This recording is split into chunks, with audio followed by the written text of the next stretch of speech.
السلام علیکم ورحمۃ اللہ وبرکاتہ۔ محترم عزیزوں اور دوستو، الحمدللہ قرآن کریم کی یہ آج کی چوتھی کلاس ہیں۔ 3 سبق ہمارے مکمل ہو چکے ہیں، 3 کلاسیں مکمل ہو چکی ہیں۔ گزشتہ اسباق میں ہم نے پڑھا کہ حروف تہجی کیا ہوتے ہیں، حروف ہجا جنہیں مفردات کہتے ہیں، یعنی عربی کے لیٹرز کیا ہیں، ہم نے اس کو اچھے سے یاد کر لیا۔ امید کرتا ہوں کہ آپ لوگوں نے بھی اچھے سے یاد کر ہی لیا ہوگا۔ اگر کسی نے ابھی تک یاد نہیں کیا ہے تو وہ جلد از جلد یاد کر لے، اس موقع کو ہاتھ سے نہ گوائے۔ میرے عزیزوں اور دوستو، میں نے پہلے ہی دن آپ کو قرآن کریم کے سیکھنے کی فضیلت بتلائی تھی کہ کتنی فضیلت ہیں۔ خیرکم من تعلم القرآن وعلم، کہ تم میں سب سے بہترین لوگ وہ ہیں جو قرآن کریم کو سیکھے اور سکھائے۔ اور ہم یہ جو نورانی قاعدہ پڑھ رہے ہیں، الف با تا سا پڑھ رہے ہیں، یہ قرآن کریم کو سیکھنے ہی کے لیے پڑھ رہے ہیں۔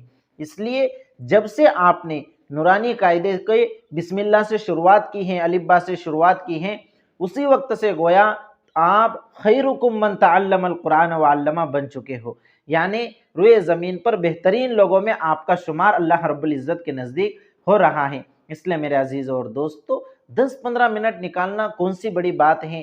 ہم اپنے ذاتی ضروریات کے لیے اور اسی طرح فضول کاموں میں بھی کتنا وقت ضائع کر دیتے ہیں۔ اس لیے ضرور آپ اس کام کو کریں، روزانہ اس ویڈیو کو غور سے دیکھیں اور قرآن کریم کو سیکھنے کی کوشش کریں۔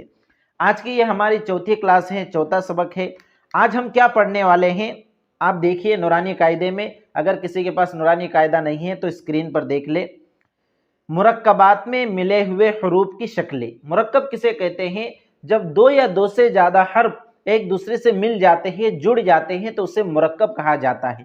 اصل میں ہوتا کیا ہے، ہم نے ایک شکل تو دیکھی ہے الف کی، با کی، تا کی، سا کی پہلے سبق میں، لیکن جب یہ حروف مرکب ہوتے ہیں، یعنی دوسرے حرفوں کے ساتھ ملتے ہیں، الف جب با کے ساتھ ملتا ہے، با جب تا کے ساتھ ملتا ہے، یا تا جب ہاں کے ساتھ ملتی ہیں، تو ان کی شکلوں میں کچھ فرق آ جاتا ہے۔ جی ہاں، جیسا کہ انگلش میں آپ نے دیکھا ہوگا کیپٹل لیٹرز اور اسمال لیٹرز ہوتے ہیں، تو جس طرح کیپٹل لیٹرز میں جیسے حروف لکھے جاتے ہیں، اسمال میں ان کی شکلیں بدل جاتی ہے۔ تو بس ایسے ہی اسے سمجھ لیجئے کہ یہ حروف جب اکیلے اور تنہا لکھے جاتے ہیں تو ان کی شکلیں وہ ہوتی ہیں جو ہم نے سبق نمبر 1 میں پڑھی ہے، اور جب یہ حروف مرکب ہوتے ہیں، دوسرے حرفوں کے ساتھ ملا کر جڑا کر لکھے جاتے ہیں، تو ان کی شکلیں چینج ہو جاتی ہیں، تبدیل ہو جاتی ہیں۔ اب ان کی کچھ شکلیں ہیں، ان شکلوں کو یاد کرنا اور ذہن میں رکھنا بہت ضروری ہے، اس لیے کہ مرکبات ہی کو پڑھنا ہوتا ہے، مفردات کو تھوڑی نہ پڑھنا ہوتا ہے۔ یعنی 2 سے زیادہ حرف جب ملتے ہیں تو کوئی ورڈ بنتا ہے، کوئی لفظ بنتا ہے جو بامعنی ہوتا ہے، اس کا کچھ مطلب ہوتا ہے، تو وہی پڑھنا ہمارا مقصود ہے۔ اس لیے ان شکلوں کو ذہن میں رکھنا یہ بہت ضروری ہے، اس کو آپ ذہن میں رکھ لیے۔ آپ دیکھ لیجئے اسکرین پر، اگر کسی کے پاس نورانی قاعدہ نہیں ہے تو، اگر نورانی قاعدہ ہے تو سامنے لے کر بیٹھ جائے۔ دیکھیے، مرکبات میں ملے ہوئے حروف کی شکلیں۔ اب اس کو ایسا پڑھنا ہے، الف کی 2 شکلیں ہیں، الف کی 2 شکلیں ہیں، یا با کی 2 شکلیں ہیں، تا کی 3 شکلیں ہیں۔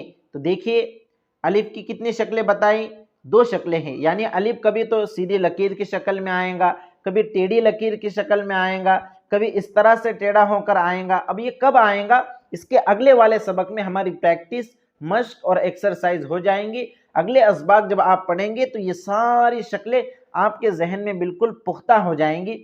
ابھی آپ اس کو پڑھ لیجئے اور جتنا ذہن میں بٹھا سکتے ہیں اتنا بٹھا لیجئے۔ آگے کے اسباق جب ہم پڑھیں گے تو اس کی تمام شکلیں آپ کے ذہن میں پختہ ہو جائیں گی۔ تو دیکھیے الف کی 2 شکلیں، یعنی الف 3 طرح کا لکھا جاتا ہے، ایک تو وہ جو ہم نے پیچھے پڑھا، اور مزید 2 طرح کی اس کی شکلیں ہیں۔ اسی طرح باقی بھی 2 شکلیں ہیں، ایک تو خود جو با ہم نے پڑھا وہ ایک، اور مزید 2 شکلیں ہیں۔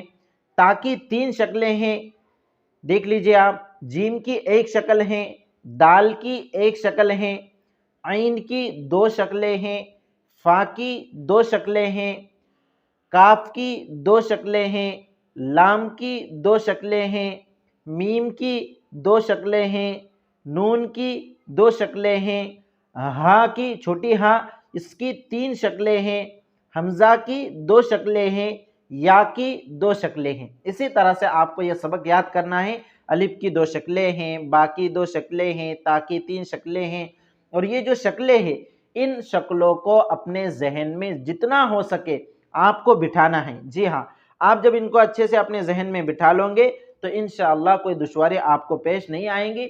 آگے کے اسباق جب آپ پڑھیں گے، یہ جو اسباق ہے آگے کے، یہ اسباق آپ جب پڑھیں گے تو ان کی شکلیں مزید آپ کے ذہن میں انشاءاللہ پختہ ہو جائیں گی۔ کوئی ٹینشن اور فکر کی بات نہیں ہے۔ ابھی آپ کو ایسا محسوس ہو رہا ہوگا کہ پیچھے تو ہم نے الگ پڑھا، اب مزید شکلیں یاد کرنا ہے، تو کوئی فکر لینے کی ضرورت نہیں ہے، وہی شکلیں ہیں، صرف کچھ اس کے اندر تبدیلی ہے، اور انشاءاللہ وہ آگے کے اسباق جب آپ پڑھیں گے تو آپ کے ذہن میں بالکل پختہ ہو جائیں۔ جیسے انگلش میں اسمال لیٹر کیپٹل لیٹرز ہوتے ہیں تو ان کی بھی کتنی شکلیں بدلی ہوئی ہوتی ہیں۔ انگریزی کیپٹل لیٹرز میں اے اس طرح سے لکھا جاتا ہے، اور اسمال لیٹر میں اس طرح گول گھما کر لکھا جاتا ہے، اور بی اس طرح سے نیچے سے صرف ایک اس کو گول رنگن لگایا جاتا ہے، اور کیپٹل لیٹر میں بھی الگ ہوتا ہے۔ تو یہ اسی طرح کا ہے، تو کچھ زیادہ گھبرانے کی اور خوف کھانے کی ضرورت نہیں ہے، بہت آسان ہے۔ آپ اس کو اپنے ذہن میں بٹھا لیں، جیسا میں نے پڑھایا ہے آپ اس طرح سے یاد کر لیں۔ انشاءاللہ یہ جو شکلیں ہیں یہ اگلے سبق میں بالکل آپ کے ذہن نشین ہو جائیں گی۔ اللہ رب العزت سے دعا ہے کہ اللہ رب العزت آپ کو جلد از جلد سبق یاد کرا دے، اور جلدی سے قرآن کریم کو صحیح مخارج و صفات کے ساتھ پڑھنے والا بنا دے۔ والسلام علیکم ورحمۃ اللہ وبرکاتہ۔